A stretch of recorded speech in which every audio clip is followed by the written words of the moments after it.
रविवार के दिन पड़ने वाला प्रदोष, कभी आप लोग विचार करिएगा, 3 चीजें शिव महापुराण कथा में बताई गई है और जिंदगी में अगर जिसने उतार ली उसका जीवन सार्थक हो गया। पहले नंबर पर है शिव को चढ़ाने के लिए 1 लोटा, जम के बोलो 1 लोटा जल। शिव को समर्पित करने के लिए 1 लोटा जल।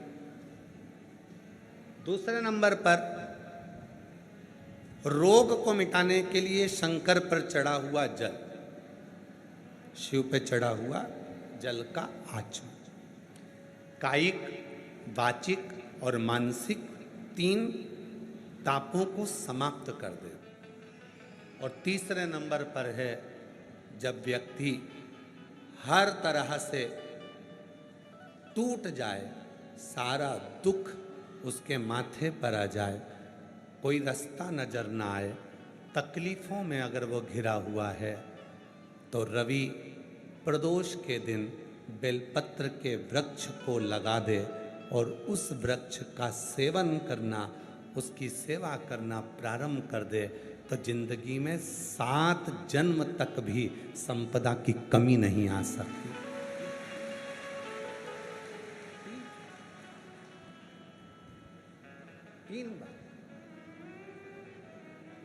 कौन कौन सी चीज है?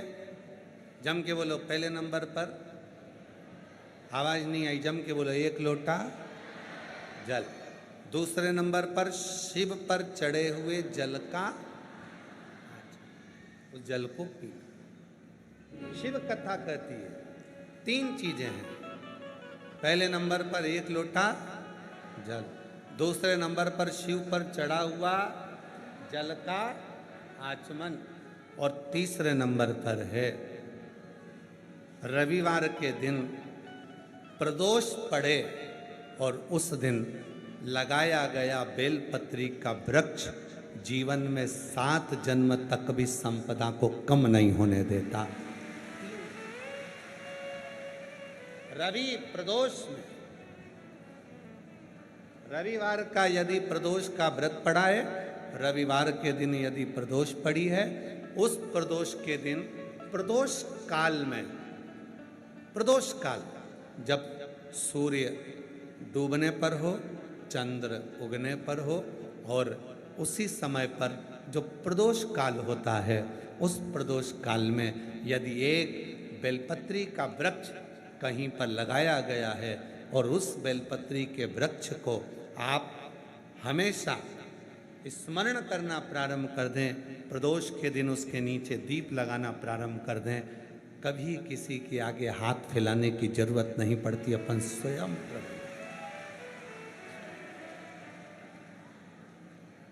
रवि प्रदोष, भौम प्रदोष, ये 2 प्रदोष ऐसे हैं, एक भौम प्रदोष भी ऐसा ही।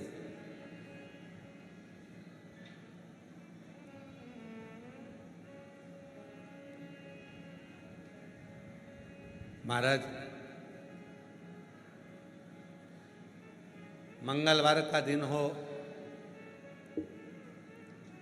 डॉक्टर ने भी कह दिया हो कि इसको 20 साल तक औलाद नहीं हुई, 25 साल तक नहीं हुई, 30 साल तक नहीं हुई, 18 साल तक भी इसको औलाद नहीं हुई, 30 साल हो गए औलाद नहीं हुई, और सब तरह से जब हार जाओ, भौम प्रदोष के दिन, प्रदोष काल में शिवजी के मंदिर में शंकर के शिवलिंग पर 3 जगह पर कनेर का पुष्प समर्पित करना प्रारंभ करें। पहला अशोक सुंदरी की जगह पर, दूसरा जहाँ शिवलिंग रखा हुआ है उस जलाधारी पर, कटी पर, और तीसरा शंकर भगवान के शिवलिंग पर पुष्प कनेर का रखना प्रारंभ कर दो। उसमें से अशोक सुंदरी वाले पुष्प को घर लेकर आना प्रारंभ कर दो। भौम प्रदोष के दिन 4 से 5 भौम प्रदोष करोगे और एक दिन मेरा बाबा तुम्हारा गर्भ ठहरा देगा और बाबा की कृपा से तुम्हारे घर में संतान। भौम प्रदोष, जितनी रवि प्रदोष की प्रबलता है, रवि प्रदोष क्या करता है? धन देता है, संपदा देता है, वैभव देता है, जो बेटे बेटी नवयुवक बेटा बेटी जितने भी कंपटीशन एग्जाम में बैठते हैं, जितने परीक्षा देने के लिए बैठते हैं, जितना कंपटीशन एग्जाम में बच्चा बच्ची बैठते हैं और वो आखिरी में ये विचार करते हैं कि मैं ये सीए क्लियर नहीं कर सकता, मेरा ये पार्ट क्लियर नहीं होगा, मैं आईएएस ऑफिसर नहीं बन सकता, मन से ये निकालना छोड़ दो कि मैं ये नहीं बन सकता। अगर आपने रवि प्रदोष के दिन प्रदोष काल में एक बेलपत्री के वृक्ष को कहीं पर भी लगाया है और प्रत्येक प्रदोष पर जाकर आप उसके नीचे अगर दीपक लगा रहे हो तो तुमको तुम्हारी मंजिल तो मिलकर रहेगी ही, चाहे कुछ भी। रवि प्रदोष की इतनी महत्वता।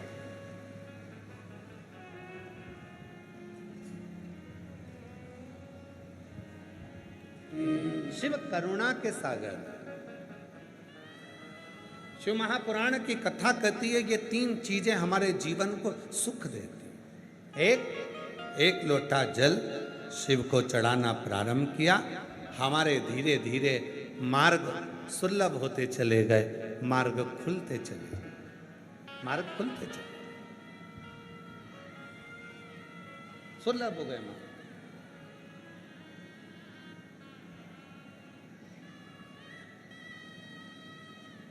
दूसरे नंबर का, शिव पर चढ़ा हुआ जल जब शरीर में रोग आ गया, बीमारी आ गई, कष्ट आ गया, मिटेगा कैसे? डॉक्टर का इलाज करवाओ, क्योंकि डॉक्टर शिव का एक रूप होते हैं। डॉक्टर जांच करने का बोले जांच करवाओ, क्योंकि डॉक्टर शंकर का एक रूप है। डॉक्टर जैसा बोले वैसा करो, पर साथ में एक लोटा जल चढ़ाकर उसका आचमन करना प्रारंभ कर दो।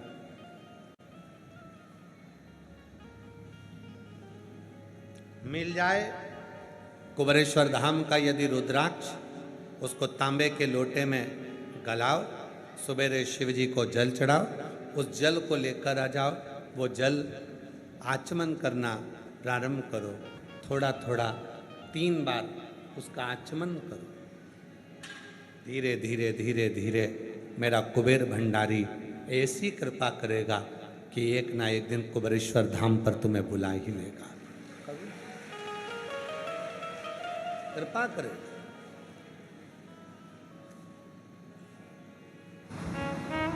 एक प्रदोष ऐसा होता है जिस प्रदोष में अगर प्रदोष काल में बेलपत्री का पौधा लगाया जाता है और उस बेलपत्री के पौधे के नीचे प्रत्येक प्रदोष में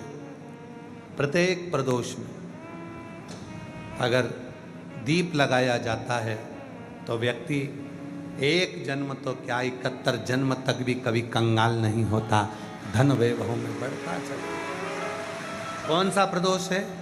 रवि प्रदोष। कौन सा प्रदोष? रवि प्रदोष। रविवार के दिन पड़ने वाला प्रदोष एक ऐसा प्रदोष होता है जिस प्रदोष में अगर प्रदोष काल के समय पर बेलपत्र के वृक्ष को लगाया जाता है और वो बेलपत्री का वृक्ष बढ़ता जाता है, उसी के नीचे प्रदोष की प्रदोष दीप लगाया जाता है, तो वो कभी कंगाल नहीं होने देता, कभी कंगाल। एक शमी का वृक्ष, एक शमी का वृक्ष, उसकी आराधना, उसकी साधना, उसको जल समर्पित करने का 3 अलग अलग क्रम है। ध्यान देना थोड़ा सा। शरीर में बीमारी है, रोग हो गया, डॉक्टर का इलाज चल रहा है, खूब अच्छे से इलाज करवाओ, सारी जांचें कराओ, सब कुछ करो, और अगर बीमारी खत्म नहीं हो रही है, समाप्त नहीं हो रही है, तो शनिवार के दिन शनि प्रदोष पड़े, प्रदोष काल में शमी के वृक्ष के नीचे जल चढ़ाकर एक ही लोटे से 7 बार जल गिराकर, जहां जल गिराओगे वहीं पर लंबी बत्ती का एक दिया सरसों के तेल का लगाना प्रारंभ कर दो। शरीर का रोग मिटकर ही रहेगा और शरीर ठीक होकर ही रहेगा। दूसरा, धन की कमी है, संपदा नहीं है, पैसा नहीं आ रहा, व्यापार नहीं चल रहा, कहीं से आवक नहीं हो रही, बहुत कष्ट का समय चल रहा है। शमी के वृक्ष में, शमी के वृक्ष के नीचे जब जाएं और शमी के वृक्ष के नीचे सोमवार के दिन और शुक्रवार का दिन, दोनों दिन में से कोई सा भी एक दिन पकड़ लें, जिस दिन हमें शमी के वृक्ष के नीचे जाकर घी का एक दीप समर्पित करना है और 7 चावल के दाने समर्पित करना है। उसी का एक चावल का दाना उठाकर शंकर के शिवलिंग में ले जाकर चढ़ाना है। आपको मालूम ही नहीं पड़ेगा कैसे आप धीरे धीरे संपदावान बनते चले जाएंगे। शमी का पौधा वैभव देना प्रारंभ कर। शमी मेहनत आपकी है, संघर्ष आपका है, आपको परिश्रम भी करना है और साथ में ये कर्म भी करना। तीसरा, यदि कोई व्यक्ति नशे में धुत हो जाए और नशा समाप्त ही नहीं होता, मदिरा के नशे में इतना डूब गया कि वो छोड़ने को तैयार नहीं, शमी के वृक्ष के नीचे शिवलिंग का निर्माण करो और शिवलिंग का निर्माण कर कर उसी पर 7 बार जल चढ़ाना प्रारंभ करो। रवि प्रदोष के दिन, प्रदोष काल में अगर हमने ये क्रम करना प्रारंभ करा और चढ़ा हुआ थोड़ा सा जल, आधी चम्मच से भी आधी चम्मच जल, 2 बूंद का भी अगर मदिरा के नशे करने वाले व्यक्ति को पिलाना प्रारंभ करा, 4 या 5 रवि प्रदोष होगा, धीरे धीरे पूरा वो नशा छोड़ देगा, नशे से मुक्त होगा। अगर विश्वास है, भरोसा है, और शमी का पेड़ कोई साधारण नहीं होता। महाभारत पढ़ी है किसी ने? महाभारत पढ़ी नहीं हो तो सुनी है किसी ने? देखी है किसी ने? अगर महाभारत का अध्ययन करोगे, गीता प्रेस गोरखपुर की महाभारत लेकर आओ, उसका अध्ययन करिए, उसमें मिलेगा पांडवों ने वन के समय पर अपने अस्त्र शस्त्र अगर कहीं रखे थे तो शमी के पेड़ के ऊपर रखे थे।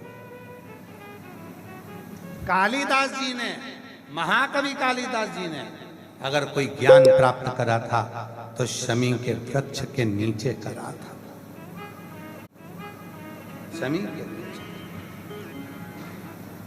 संपूर्ण। ध्यान देना, आज के जमाने में लोग बात कहते हैं, क्यों गुरुजी शमी का पेड़ क्या घर में नहीं लगा सकते? घर के अंदर नहीं, घर की छत पर लगाओ। घर के जो तुम्हारा घर हॉल कमरा, इसके अंदर नहीं लगाना, घर के बाहर लगाओ। और लगाना भी ऐसा कि जाते समय शमी का पेड़ सीधे हाथ में पड़े और आते समय शमी का पेड़ उल्टे हाथ पर पड़े। जब जाते समय घर से शमी का पौधा, छोटा सा पौधा, और जब शमी का पौधा बड़ा हो जाता है, तुम्हारी कमर की आकृति से भी ऊंचा पहुंचने लगे, तो उसको फिर कहीं दूसरी जगह लगा। शमी का पौधा जितना छोटा होगा और आप अपने घर से जब बाहर निकलते हो, सीधे हाथ की ओर अगर शमी का पौधा होगा तो आपको एक ना एक दिन संपदावान करोड़पति तो बनाकर ही रहेगा। शमी के पौधे में वो बने। पर पौधा कितना बड़ा चाहिए? जम के बोलो जरा। शमी का पेड़ नहीं, शमी का छोटा सा पौधा जब हमारे घर से निकले तो हमारे सीधे हाथ पर पड़े, और जब हम घर पर आए तो हमारे उल्टे हाथ पर पड़े। क्यों? जब शमी का पौधा घर में आते समय उल्टे हाथ पर रहता है तो हमारे पीछे अगर किसी ने भी कोई टोना कर दिया, कोई टोटका कर दिया, कोई कुछ भी कर दिया, तो वो हमारे घर के अंदर प्रवेश नहीं करता, वो बाहर की बाहर रह जाता है। शमी के पौधे में वो बल होता है। शमी के पौधे में वो ऊर्जा होता है। पर इतने सारे ज्ञान देने वाले आज के जमाने में आ गए, उन्हें यूट्यूब पे देखो, रोज एक ना एक महाराज आ जाएगा और आके कह देगा शमी का पौधा मत लगाना, बेलपत्री का पौधा या मत लगाना, कहीं आंवले का, अभी वो कल का पत्र था, आंवले का पौधा और बेलपत्री का पौधा साथ मत लगाना, ऐसा हो जाए। अरे क्या हो जाएगा? क्या हो जाएगा?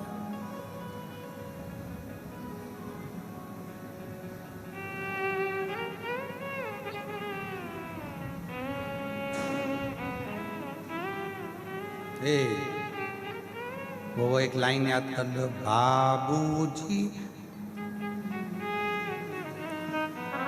थोड़ा संभल के चलो। संभलना किससे है?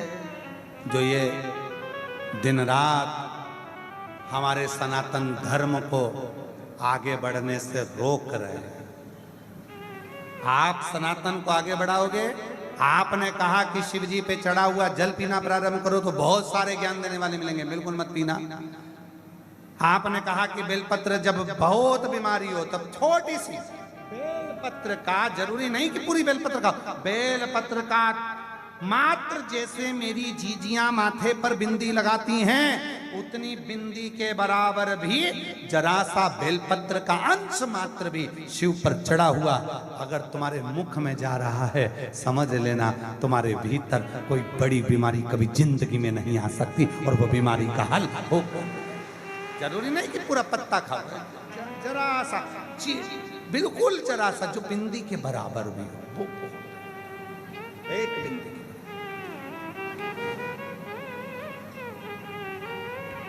औरव ऋषि की बेटी थी शमी, औरव ऋषि की शमी।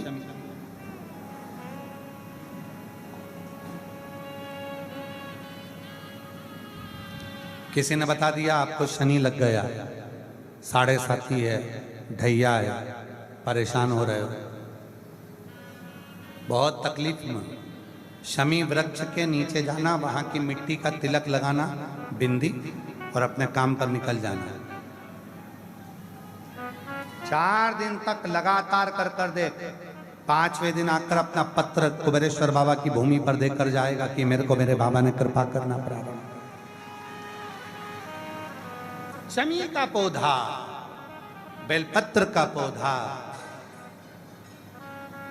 मंदार का पौधा, ये सारे जो भी हैं ये शिव के बड़े आनंद भाव, बड़े के शिव पर करा भरोसा कभी नहीं टूटा। शिव पुराण कहती है तीर्थ जाओ, गुरु के पास जाओ, दर्शन करने जाओ, पर एक बात याद रखना, मन में छल रखकर मत जाओ, विश्वास रखो तो जाओ। हम जितने भी शिव भक्त ऑनलाइन शिव पुराण की कथा को सुन रहे हैं आस्था चैनल पर, फेसबुक, यूट्यूब पर, आपसे निवेदन करना चाहेंगे, आप अपने घर पर बैठकर कथा सुन रहे हो और मेरा भोले बाबा, इतने साल आपने कथा सुनी है, अगर आपकी एक बात भी अगर बाबा ने सुनी हो और तुम्हारे अंदर विश्वास हो, तब तुम कुबेरेश्वर धाम आना। जब तक बाबा के ऊपर विश्वास ना हो तब तक तुम्हें आने की भी जरूरत नहीं है, अपने घर पर रहो, फालतू का समय बर्बाद मत करो। विश्वास हो जाए कि मेरा बाबा मुझे देगा तो तुम कुबेरेश्वर धाम आओ। विश्वास हो जाए कि मेरी बीमारी मेरा बाबा दूर करेगा तो कुबेरेश्वर धाम आओ, वरना अपने घर भले टाइम क्यों बर्बाद करो, फालतू का टेंशन लो व्यर्थ में। विश्वास है तो आओ। प्रदोष का दिन, प्रदोष काल, शाम का समय, भगवान देव अधिदेव महादेव माँ जगतजननी पार्वती जी के साथ में भ्रमण करने के लिए। प्रदोष का व्रत नहीं कर सकते, प्रदोष के दिन आप भूखे नहीं रह सकते, मंदिर भी नहीं जा सकते, दिया भी नहीं लगा सकते। तो शिव महापुराण की कथा कहती है कि प्रदोष के दिन, प्रदोष काल में अपने ही दरवाजे के पास में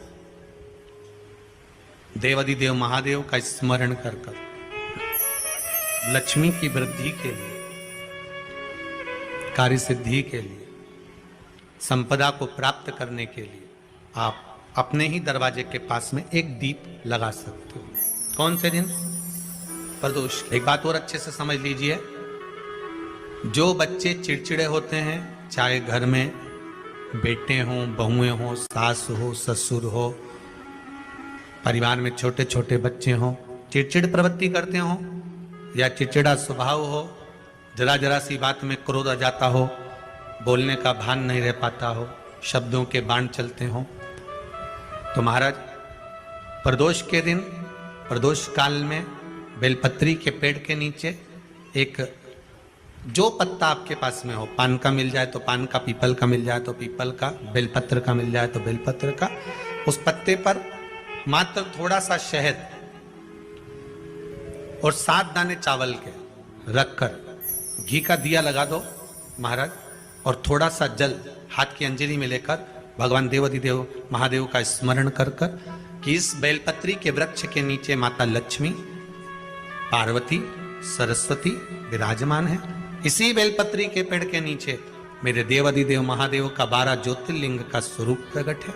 उनका स्मरण कर कर जल चढ़ा दीजिए और उसका स्मरण कर लो जो चिड़चिड़ प्रवृत्ति करता हो, क्रोध करता हो, जिसको बोलने का भान नहीं होता हो, सम्मान नहीं देता हो, अपशब्द कहते हो, उनका स्मरण कर कर आप छोड़ेंगे।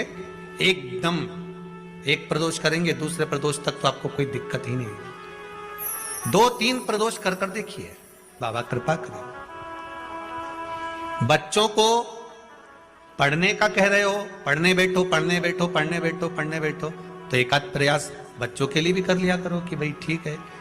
जिस दिन रविवार की प्रदोष पड़े उस दिन एक लाल वस्त्र में पीली सरसों रखकर और उसके अंतर्गत कुछ भी एक, या तो बमूल का कांटा ना मिले तो गुलाब का कांटा ही उसके अंतर्गत रख लीजिए। और मान लो कोई काम ऐसा है कि उसमें पैसा तुम्हारा आ ही नहीं रहा, बहुत घाटे पर घाटा जा रहा है, नुकसान बहुत हो रहा है और कोई काम हो ही नहीं रहा, तो महाराज जिस दिन रविवार की प्रदोष पड़े उस दिन एक लाल वस्त्र में पीली सरसों रखकर और उसके अंतर्गत कुछ भी एक, या तो बमूल का कांटा ना मिले तो गुलाब का कांटा ही उसके अंतर्गत रख लीजिए और उसको शिव मंदिर का स्मरण कराकर शंकर भगवान का नाम लेकर रू भैरव, कौन सा भैरव है उसकी भी कथा भी आने वाली है। ये दारुक नाम के राक्षस का संहार करने के लिए जब माता अवतार लेगी तब शंकर भगवान बच्चे का रूप रखकर रोएंगे, तो शिव जी का एक नाम होगा रू भैरव। ये भैरव कहां पर रहता है? तो कहा ये शमशान में रहता है। कहां रहता है ये भैरव? शंकर का जो एक अवतार है रू भैरव, ये भैरव अवतार शमशान में रहता है। तो इस भैरव का काम क्या है? तो कहा शमशान में, शमशान की जो अग्नि होती है भले गीली लकड़ी रहे, भले उसमें कोई पदार्थ डाले ना डाले, थोड़ी देर में वो अग्नि रू आवाज, हल्की सी शमशान की जो अग्नि जलती है उसमें आवाज आती है। आप ऐसे कोई अग्नि जलाएंगे ना उसमें आवाज नहीं आएगी, ध्यान देना। हमारे शमशान में अगर जो लोग गए होंगे मुर्दा जलाने के लिए, तो अगर वो एकांत में बैठेंगे तो उसमें से एक आवाज आती है रू रू रू। तो शिव पुराण कह रही है कि उस सरसों को, कांटे को रूरू भैरव का नाम लेकर जिस व्यापार जो नहीं चल रहा है, दुकान जो नहीं चल रही है, उस दुकान के सामने, उस व्यापार के सम्मुख में उसको जला दिया जाता है। ये करा जाता है रवि प्रदोष के लिए महाराज। कौन से प्रदोष?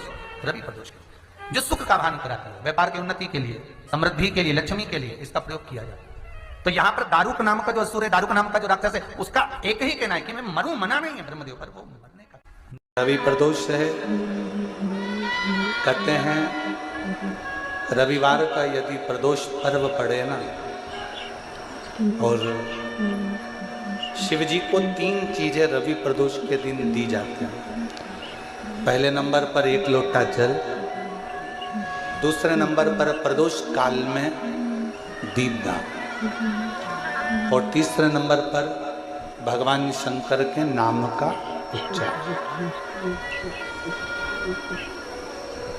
पंचाक्षर मंत्र या षडाक्षर मंत्र या श्री शिवाय नमस्ते। दोष के दिन अगर मालूम पड़े रविवार का जब प्रदोष पड़ता है ना, तो कहीं आपके घर में सूखा बेर भी रखा हो, बोर रखा हो, तो शिव जी को चढ़ा देने से रोग बीमारी समाप्त होती है। रविवार की अगर प्रदोष पड़ जाए,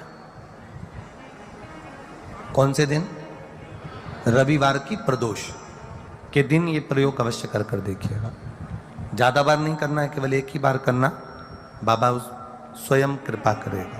अगर आपको लगे कि मैंने व्यापार बदल लिया, एक बार बदला, कई लोग ऐसे भी होते हैं जो पैसा इकट्ठा करते हैं, धन एकत्रित करते हैं, और कोई व्यापार ऐसा कर लेते हैं जिस व्यापार में धन चले जाता है तो वो धन वापिस नहीं आता महाराज, वो व्यापार का धन वापिस नहीं आ पाता।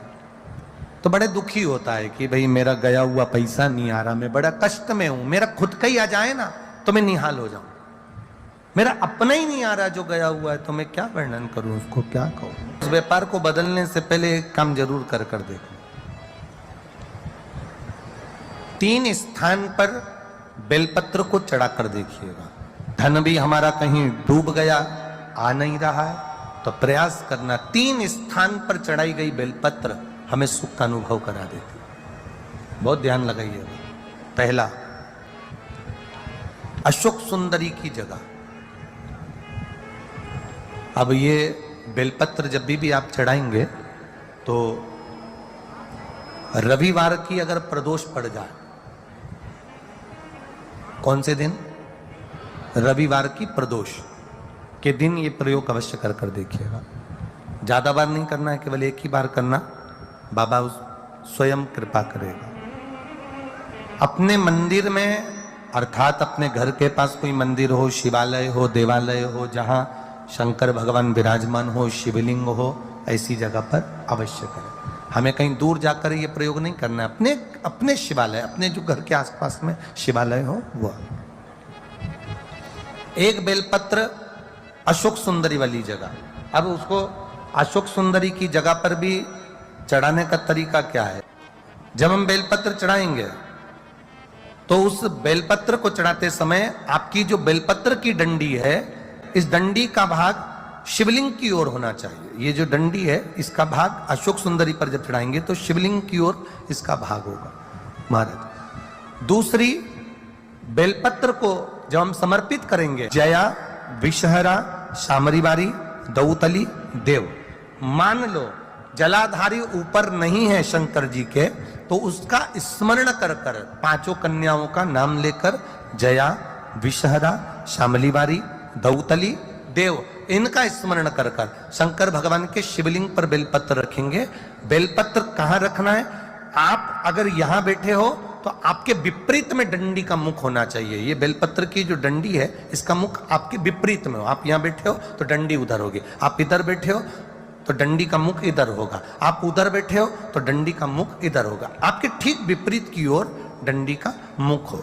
ये 2 जगह बेलपत्र समर्पित करने के बाद तृतीय बेलपत्र शिवलिंग की जो जलाधारी है, जहां पर भगवान शंकर का शिवलिंग रखा है, वहां स्पर्श कराकर, केवल छुआना है, स्पर्श कराकर बेलपत्री के पेड़ के नीचे ही कोई कंकर हो, कोई शंकर हो या कोई मिट्टी का ढेला हो, नी हो, तो वहीं मिट्टी को थोड़ी सी ऊंची कर कर एक बेलपत्र बैठकर इस बेलपत्री की डंडी जड़ की ओर, मतलब जो वृक्ष होता है उस ओर इस डंडी का मुख होना चाहिए।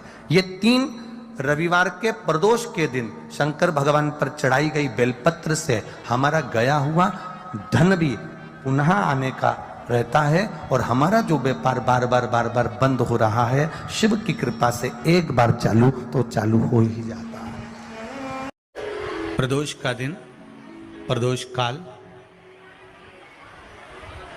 शाम का समय, भगवान देव अधिदेव महादेव माँ जगतजननी पार्वती जी के साथ में भ्रमण पर निकले। देखिए, अगर प्रदोष का व्रत नहीं कर सकते, प्रदोष के दिन आप व्रत नहीं कर सकते, मान लो आपसे भूखा नहीं रहा जाए, प्रदोष का व्रत नहीं कर सकते, प्रदोष के दिन आप भूखे नहीं रह सकते, मंदिर भी नहीं जा सकते, दिया भी नहीं लगा सकते, तो शिव महापुराण की कथा कहती है कि प्रदोष के दिन, प्रदोष काल में अपने ही दरवाजे के पास देवाधिदेव महादेव का स्मरण कर कर लक्ष्मी की वृद्धि के लिए,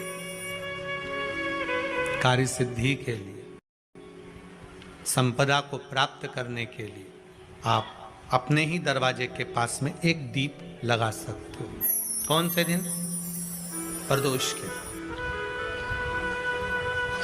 एक बात और अच्छे से समझ लीजिए, जो बच्चे चिड़चिड़े होते हैं, चाहे घर में बेटे हों, बहुएं हों, सास हो, ससुर हो, परिवार में छोटे छोटे बच्चे हों, चिड़चिड़ प्रवृत्ति करते हों या चिड़चिड़ा स्वभाव हो, जरा जरा सी बात में क्रोध आ जाता हो, बोलने का भान नहीं रह पाता हो, शब्दों के बाण चलते हों, तो महाराज प्रदोष के दिन, प्रदोष काल में बेलपत्री के पेड़ के नीचे एक जो पत्ता आपके पास में हो, पान का मिल जाए तो पान का, पीपल का मिल जाए तो पीपल का, बेलपत्र का मिल जाए तो बेलपत्र का, उस पत्ते पर मात्र थोड़ा सा शहद और 7 दाने चावल के रखकर घी का दिया लगा दो महाराज, और थोड़ा सा जल हाथ की अंजलि में लेकर भगवान देवाधिदेव महादेव का स्मरण कर कर कि इस बेलपत्री के वृक्ष के नीचे माता लक्ष्मी, पार्वती, सरस्वती विराजमान है।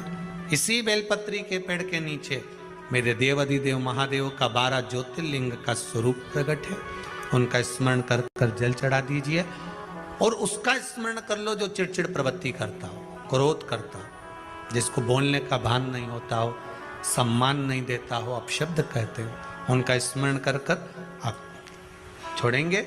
एकदम एक प्रदोष करेंगे, दूसरे प्रदोष तक तो आपको कोई दिक्कत ही नहीं। 2-3 प्रदोष कर कर देखिए, बाबा कृपा करें। बच्चों को पढ़ने का कह रहे हो, पढ़ने बैठो, पढ़ने बैठो, पढ़ने बैठो, पढ़ने बैठो, तो एक आध प्रयास बच्चों के लिए भी कर लिया करो कि भाई ठीक है, बच्चे लोग विद्या में प्रबल होंगे।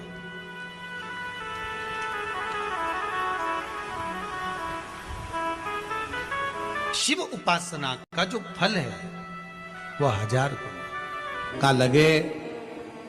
कोई शंकर का विरल भक्त, शिव का उपासक, शंकर का गुणगान आनंदमय करने वाला। हम तो यहां तक मेरी जीजियों से कहेंगे, तुम्हारे घर के नजदीक में कोई शंकर का मंदिर होना, ओ मेरी बहनों, मेरी जीजियों, मेरे जीजाओं, मेरी बेटियों, बेटाओं, तुम्हारे नजदीक में अगर शंकर का मंदिर हो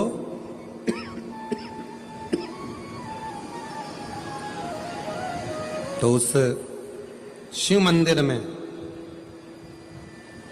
सोमवार के दिन, प्रदोष के दिन यदि कुछ लोग एकत्रित होते हों, भजन करते हों, कीर्तन करते हों, कुछ नहीं तो अपने घर से एक बाल्टी में पानी भरकर उनको पिला कर आ जाया करो।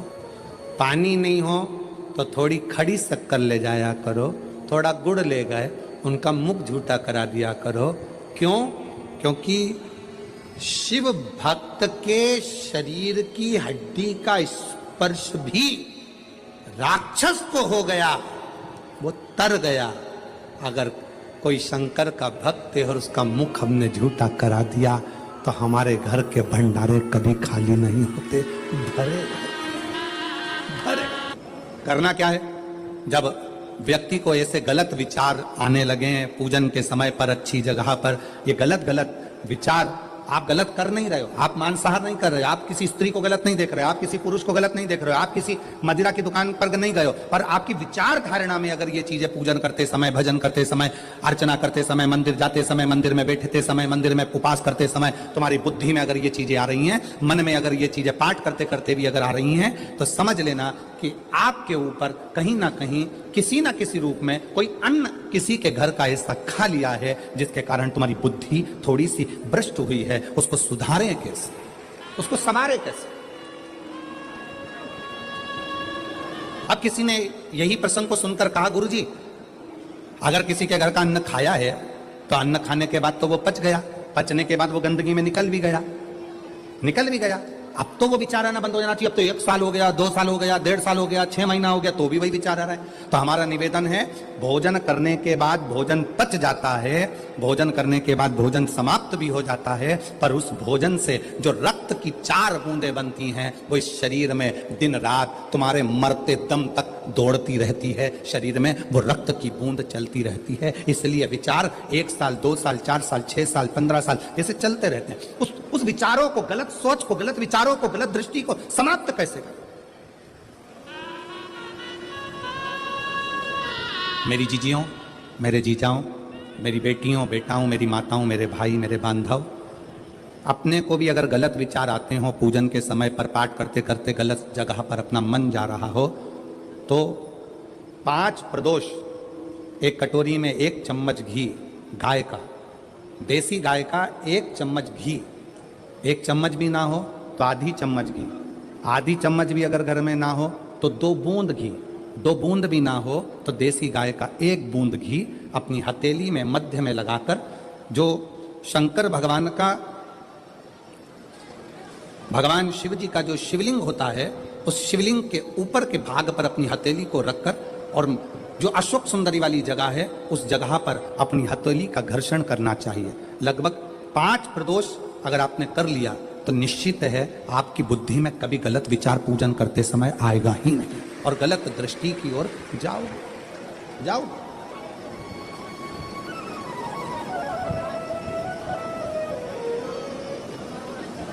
वेद लक्षणा गाय, देसी गौ माता का घृत जीवन को एक आनंदता देता है, आनंद।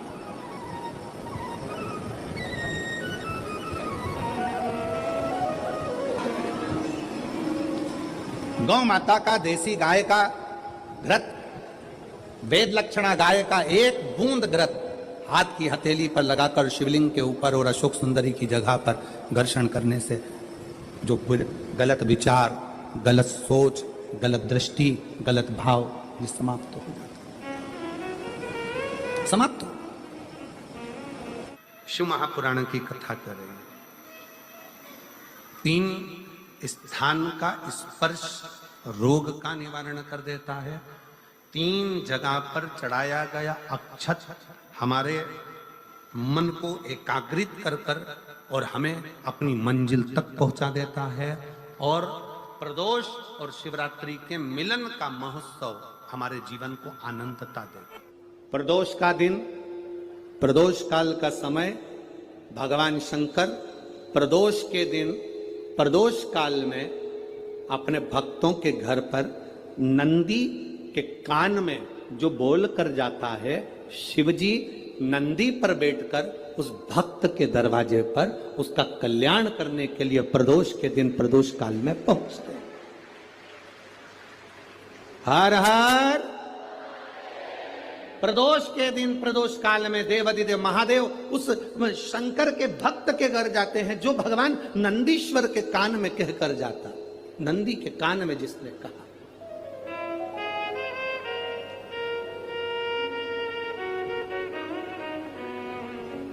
शंकर भगवान के इस शिवलिंग का स्मरण आप करेंगे। बीच में जो एक मोटी सी लाइन होती है, इसको अशोक सुंदरी कहते हैं। सब लोग दर्शन करें, जम के बोलो जरा, करें। अशोक सुंदरी की जगह जहां पूरी हो जाती है, उसके बीच में शिवलिंग और उसके बीच में थोड़ी सी जगह खाली आती है। करें दर्शन, समझना जरा बहुत अच्छे से। जैसे ये अशोक सुंदरी की जगह है, हम निवेदन करेंगे आस्था चैनल वालों से भी और एलईडी वाले भी, जिन जिनको एलईडी पर आप दर्शन करा रहे हैं वो पूरी तरह से कराएं। गणेश जी का स्थान, षडानंद कार्तिकेय का स्थान, अशोक सुंदरी का स्थान बीच में। अशोक सुंदरी का जो स्थान पूरा हो जाता है, वहां से लेकर शिवलिंग के बीच में खाली जगह आती है। करें दर्शन आप लोगों ने, खाली जगह आती है। उस खाली स्थान की जो महत्वता है, ये जो अशोक सुंदरी से लेकर बीच में जो जगह है, ये भगवान शंकर की जो धर्म पत्नी है माता पार्वती, उनकी जो योगनियां है 64 योगनी, उनकी जो शक्ति पीठें हैं, उनकी जो सिद्धता है, उनकी जो सिद्धियां हैं, ये अशोक सुंदरी से शंकर के शिवलिंग के बीच में जो खाली जगह होती है, इस स्थान पर 64 योगनियां, देवियां, अष्ट सिद्धियां, नवनिधियां सब इस स्थान पर रहती है। इसलिए हमारे यहाँ शिव महापुराण की कथा कहती है, पूर्ण पूजन के बाद अगर कोई नारी, कोई पुरुष, कोई बच्चा, कोई बुजुर्ग अपने मन की बात का स्मरण इस जगह पर हाथ को रखकर, जैसे किसी के हृदय पर हाथ रखते हैं तो दिल धड़कता हुआ स्मरण होता है, उसी तरह यहाँ स्पर्श करेंगे, और स्पर्श कर कर जब अपने मन की बात करते हैं तो देवाधिदेव महादेव नंदी के साथ आकर प्रदोष के दिन कार्य की सिद्धता पूर्ण कर, उस स्थान की मूलता होती है, वो स्थान। समझ में आ गई ना जगह? अरे बोलो तो जम के। नहीं समझ में आई हो तो एक बार फिर वापिस समझ लीजिए, फिर समझो वापिस। स्थान देखिएगा, गणेश जी का स्थान, कार्तिकेय जी का स्थान, बीच में ये आ गई अशोक सुंदरी की मोटी सी लाइन। अशोक सुंदरी की लाइन जहां खड़ी हो खत्म होती है, वहां से जो शिवलिंग रखा है, इसके बीच की जो जगह है, ये जो बीच में अशोक सुंदरी के स्थान से लेकर शिवलिंग के स्थान के बीच में जो खाली जगह है, ये 64 योगनियां, अष्ट सिद्धियां, नवनिधियां, सब कुछ मेरे देवाधिदेव महादेव ने माता पार्वती को अपने चित्तवृत्ति के साथ यहां अनुमति प्रदान कर रखी है। वहां का स्पर्श, वहां का मात्र स्पर्श, और हमारे दिल की बात, शंभो शरणे पड़ी मांगू घड़ी रे,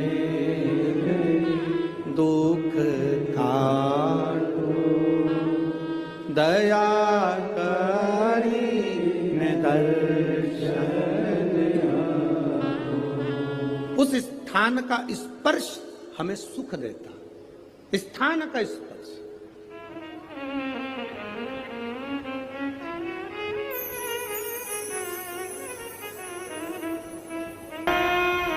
और कितनी सुंदर बात नंदी ने कही है।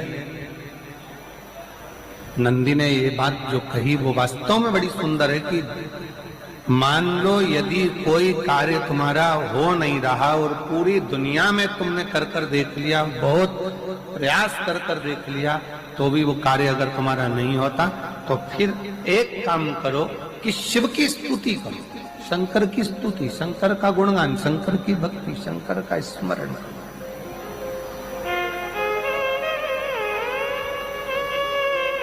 फिर शिव की स्तुति करिए, शंकर से विनय करिए, शंकर से निवेदन करिए, शंकर का गुणगान करिए।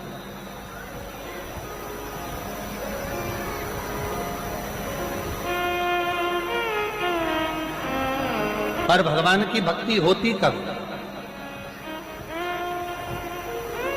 जितने आस्था चैनल पर कथा सुन रहे हैं, जितने फेसबुक यूट्यूब पर कथा सुन रहे हैं, जितने पंडाल में बैठकर शिव भक्त कथा को रसपान कर रहे हैं, उनसे निवेदन करूंगा कि शंकर की भक्ति होती कब है, शंकर का स्मरण कब होता है, शंकर की भक्ति कब होती है, शंकर की कथा सुनने में मन कब लग सकता है?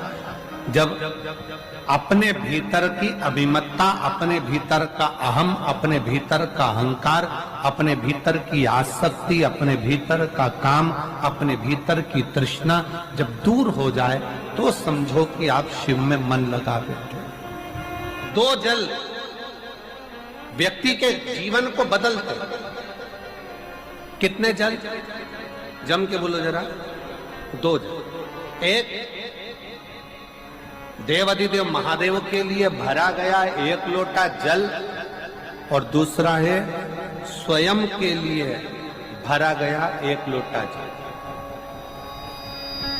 यहां पर अगर बुजुर्ग मेरी माताएं बैठी होंगी, मेरी जीजियां बैठी हैं, मेरे जीजा बैठे हैं, बुजुर्ग जितनी माताएं बैठी हैं, वो पुराने समय का अगर लेख उठाकर देखेंगे तो पुराने समय के लोग भोजन करने बैठते थे ना, तो भोजन करने से पहले अपने पानी के लोटे को भरकर, अपना गिलास भरकर बैठते। किसी ने देखा है कि नहीं देखा?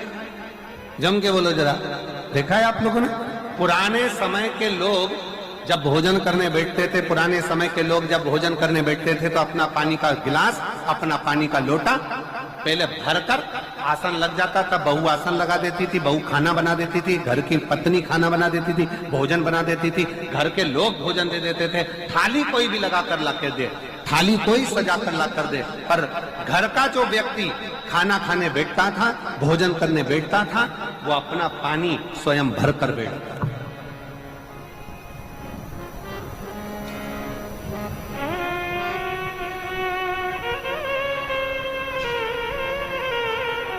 अब आज के जमाने में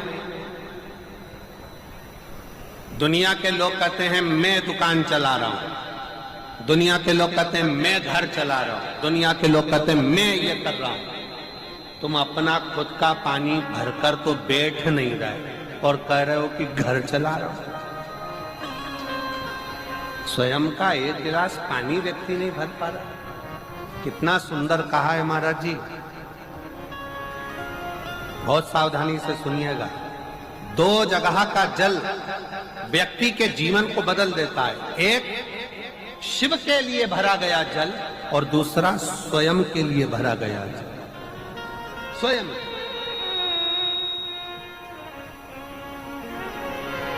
शंकर के मंदिर में जा रहे हो, एक लोटा जल अपने घर से भरकर लेकर चले जाओ और अपने घर में जब तुम भोजन करने बैठ रहे हो, जब तुम रोटी खाने बैठ रहे हो, भोजन करने बैठ रहे हो, भोजन ग्रहण करने बैठ रहे हो, जब तुम भोजन को ग्रहण करने के लिए बैठ रहे हो, तब अपने घर में जब तुम भोजन ग्रहण करने बैठ रहे हो तो एक लोटा जल या एक गिलास पानी भर कर बैठो।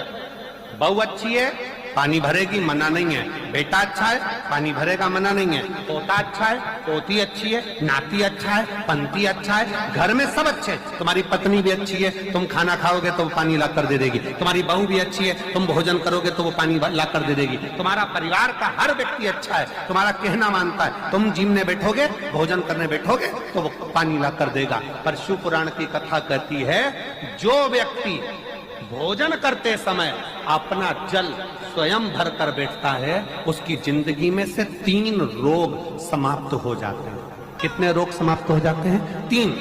पहला, अपना जल स्वयं भरकर बैठने वाले के घुटने का कभी भी डॉक्टर उस पे घुटने बदलने का बोलेगा ही नहीं। घुटना बदल कर कंधे तक जिसकी हड्डी में दर्द होता हो, या जो सुबह सुबह सोकर उठता हो और उसके कंधे दुखते हो या पीठ दुखती हो, दूसरे नंबर का रीढ़ की हड्डी का दर्द, और तीसरे नंबर का डॉक्टर को दवाई खा खा कर परेशान हो गए, और आधा सिर का रोग, भुकुटी, ये भौएं दुखती हो, सिर दुखता हो, ये कान के पास का दर्द होता हो, तो अपना भोजन करते समय अपना पानी स्वयं भर कर बैठो। आपको ये 3 रोग से मुक्ति अपने आप मिलना प्रारंभ हो, अपने आप। अब किसी ने कहा, गुरुजी पत्नी पानी ला कर देती है, पति पानी ला कर देता है, बेटा पानी ला कर देता है, बहू पानी ला कर देती है, पोता पोती पानी ला कर देते हैं, नाती पंती पानी ला कर देते हैं, नौकर लगे घर में वो पानी ला कर देते हैं, सेवादार लगे घर में वो पानी ला कर देते हैं, तो हमको पानी लाना क्यों जरूरी है? तो अग्नि पुराण में वर्णन आता है कि जो घर में पानी जिस मटके में भरते हो, जिस हंडे में भरते हो, जिस बाल्टी में भरते हो, जिस टंकी में पानी भरते हो, पीने का पानी जिस हंडे में, मटके में, बल्टोई में, जिस गगरे में तुम भरते हो, वो स्थान पितरों का स्थान रहता है। जब हम पानी भरकर भोजन करने बैठते हैं तो हमारे पितर भी उस स्थान पर आकर निश्चित जगह पर बैठते हैं, और जब हम भोजन ग्रहण करते हैं तो हमारे पितरों के भाव का आशीर्वाद हमारे ऊपर पड़ जाता है, जिससे हमारे 3 दर्द समाप्त हो जाते। स्वयं भरो, स्वयं। अब आज का जमाना इतना विचित्र है कि नौकर चाकर, परिवार, घर इतना बड़ा हो गया। आज के जमाने में कोई सोफे पे से उठना पसंद नहीं करता, वहीं से आवाज लगा देते हैं, ला मेरा भोजन लगा दे, रोटी लाओ। रोटी आई तो मालूम पड़ा पानी ला कर रखा बहू ने। वो बहू ला देगी, बहुत अच्छी है, बहू बेकार नहीं है, बहुत अच्छी है, बेटी बहुत अच्छी है, ला देगी पानी, भोजन भी लाएगी, पानी भी लाएगी, सब कुछ लाएगी। पर पहला फर्ज अपना है, जब तक शरीर चले, पांव चले, हाथ पैर चले, और तुम पलंग पर नहीं पड़े हो, तुम्हारा शरीर अगर चल रहा है तो पहले रसोई घर में जाओ, लोटा भर, लोटा नहीं भर सकते तो गिलास भरो, गिलास नहीं भर सकते तो थोड़ा सा कटोरी में पानी भरो, पर अपने पीने के लिए थोड़ा सा जल स्वयं के लिए लेकर आओ। वो जल इतना कारगर होगा कि तुम्हें रोग से निवारण करता चले जाएगा, रोग समाप्त करता जाएगा। सुबह, दोपहर और शाम, प्रदोष का, प्रदोष का। ये तीन समय एक ऐसा समय है, मान लो सुबह यदि आपको समय ना मिले भगवान शंकर का गुणगान करने के लिए, मान लो दोपहर का समय ना मिले शंकर भगवान का गुणगान करने के लिए, तो शिव पुराण कहती है जब सूर्य डूब रहा हो, प्रदोष काल का जब समय हो, तब उस शंकर का गुणगान करो तो सारी जिंदगी तुम्हें किसी के आगे हाथ नहीं फैलाना पड़ेगा। भगवान भोलेनाथ स्वयं तुम्हें उतना प्रबल वैभवपति बना